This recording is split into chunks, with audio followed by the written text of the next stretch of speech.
Once released exclusively for PS4, Yakuza 6 The Song of Life marks the final chapter for series protagonist Kiryu Kazuma, an ex-Yakuza chairman who keeps getting pulled back into the criminal underworld of Tokyo, no matter how much he struggles to break free from it. Despite this past, he's a kind soul with a heart of gold that would do anything to keep harm from coming to those he loves, and impacts the lives of those he meets in a positive way, even if sometimes it's begrudgingly so.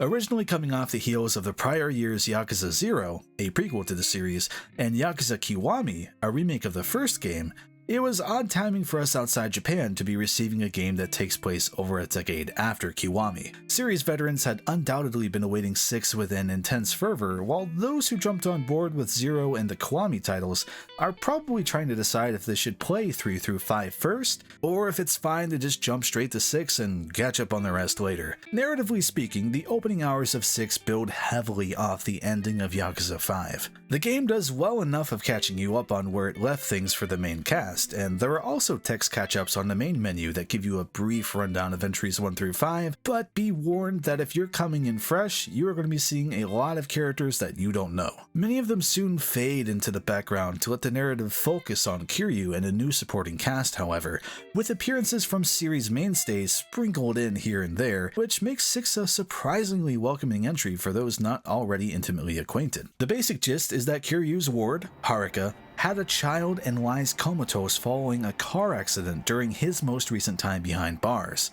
This is the catalyst for him setting out to look after the baby while trying to find out who the father is, while also looking for clues to make sure this car accident wasn't an intentional attack. From there, the series builds to its usual intrigue with double-crossing, power grabs, and emotional gravitas that it's well known for. 6 introduces a lot of new supporting characters that have become some of my favorites in the entire series. The most I'll say here is that the story is definitely worth experiencing and one that I quite enjoyed, but is not the peak of the series. And I would personally recommend newcomers catch up on older entries before playing 6, so that the emotional payoffs are higher, but 6 tells the story intriguing enough to not necessitate doing so. For the uninitiated, Yakuza games are primarily 3D brawlers where you roam small, focused city segments in between fights to either advance the main narrative or to locate side stories or optional extra content like an array of minigames. Yakuza 6 in particular features a rework of things the series has slowly built upon over time.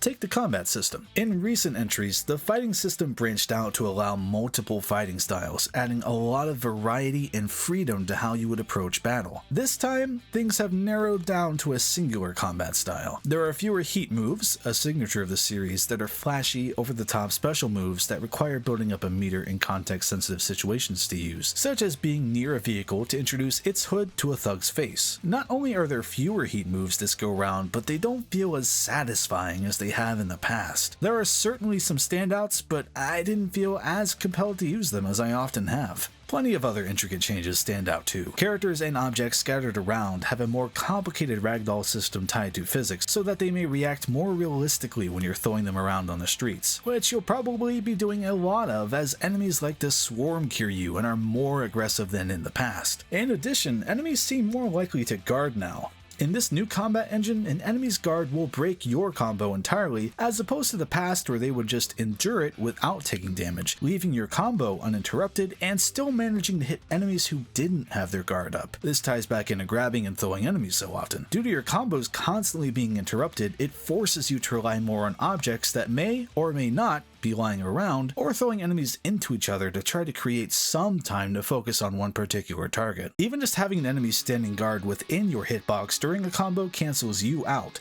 even if that enemy isn't the one you're primarily aiming at. On top of that, Yakuza 6 lacks a lot of weapons that recent entries had, leaving combat feeling less open than it has in quite some time for the series. At this time, I'd be remiss to not mention that the title runs at 30 FPS on a base PS4 and Xbox One, which is hard to adjust to after 0 and Kiwami in the remasters featured a fantastic feeling 60 FPS. In combat, it remains largely stable at least, though it does like to drop some while exploring the city. I'm being quite critical here, but only because brawling is a definite step back in Yakuza 6. The fights are still decently challenging, and I really appreciated what the new physics brought to them, but I'm certainly missing the way things used to be more than I was hoping to. The basic gist of how combat has been reworked with fewer options applies to the game at large. The Yakuza games had built up a a vast variety of minigames over the years, due to introducing something like, say, bowling, then largely leaving the mechanics untouched through each successive entry. Yakuza 6 doesn't bring back many of the minigames featured in its recent entries like bowling, but the ones it does bring back are reworked. Karaoke is a much more satisfying experience now, slugging it out at the batting cages is more involved, and talking to the hostesses at the club is slightly more open due to selecting topics instead of just having the hostesses talk at you. The returning minigames are mostly better, and I'm happy to see them finally get updated. It's hard not to miss mainstays like the large swath of gambling, bowling, billiards, UFO catchers, arena tournaments, and many others, however. On a brighter note, the 80s Sega arcade cabinets from Zero make a welcome return, and a couple new additions were made by way of Puyo Puyo and Virtua Fighter 5's arcade mode. I really value these neat pieces of Sega's history being available to tinker with, and frankly, I'll take as many ways to play Outrun on my PS4 as possible. There are also entirely new minigames, including 3 spearfishing stages that feel very 90s Sega that see you doing some ridiculous fishing, a baseball team management simulator that occasionally lets you go up to bat to help turn the tide of the game, text chatting with cam girls that made me laugh harder than any game has in years, and more. A large side story involving actual New Japan Pro wrestlers is included, featuring a weird sort of reverse tower defense gameplay system that lets you create your own clan and even tackle online challenges and friends clans. I mostly got through this by spamming a couple particular dudes, but I also tapped into some codes for special characters that have been distributed online, so I had an advantage on the usual difficulty curve this would have. At the end of the day, this side story will largely be a special treat for those select few who really dig Japan's wrestling scene. Despite having fewer minigames than usual, there's still hours of content to enjoy in the game. To 6's credit, it was still managing to surprise me very late into the game. There is an entire side subplot I found that has you visiting a bar and getting to know its regulars and helping them out with life problems. And nothing extravagant, but it's the kind of world building I love from Yakuza. So all of these things combined put Yakuza 6 in a weird spot for me. Narratively, it's the final chapter for a protagonist I love. Meanwhile, in other facets of the game, it feels like a new foundation to build from going forward, lacking a fair chunk of what made experiences with this protagonist when the story was on pause so memorable in the first place. There's an oddity about the game's map that I feel sums up Yakuza 6 in general. Kamurocho is the main setting of every Yakuza entry. Players of the series have aged alongside the city district, experiencing it growing and fleshing out more and more as time has passed. Longtime players know Kamurocho like the back of their hand and enjoy seeing what's changed since the last time they got to visit. Yakuza 6, bizarrely, walls off the top of Kamurocho for no detailed reason, though presumably it was time or budget in the game's development. While they may look like just a few short streets at the top of the map, in a game area as small as Kamurocho, the impact of their omission is felt. And sure, what's there in the game is great, but undoubtedly players will find themselves wondering why it wasn't included. Most facets of Yakuza 6 left me feeling a similar way. It's great, and I was so excited to see how things had evolved, but I wish so much didn't have to be sacrificed along the way.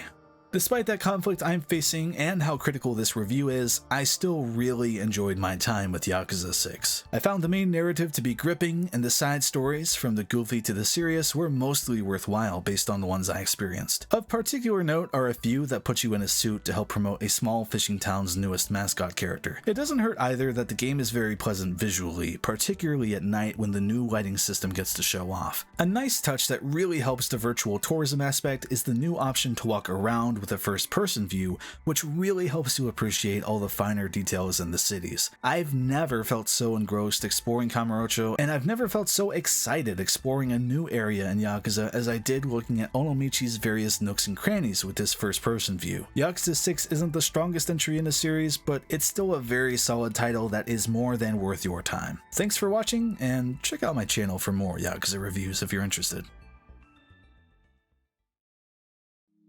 A big thank you goes out to all of my patrons, and a special thanks, as always, to Adrian, Buckles Chucklo, Goldstormo7, Harry, Jeet, Joey, Patrick Thompson, Svendelica, The Crazy Even, The Legend of Groose, and Wolf Chaoson. It'd be much harder to do this without all of your support.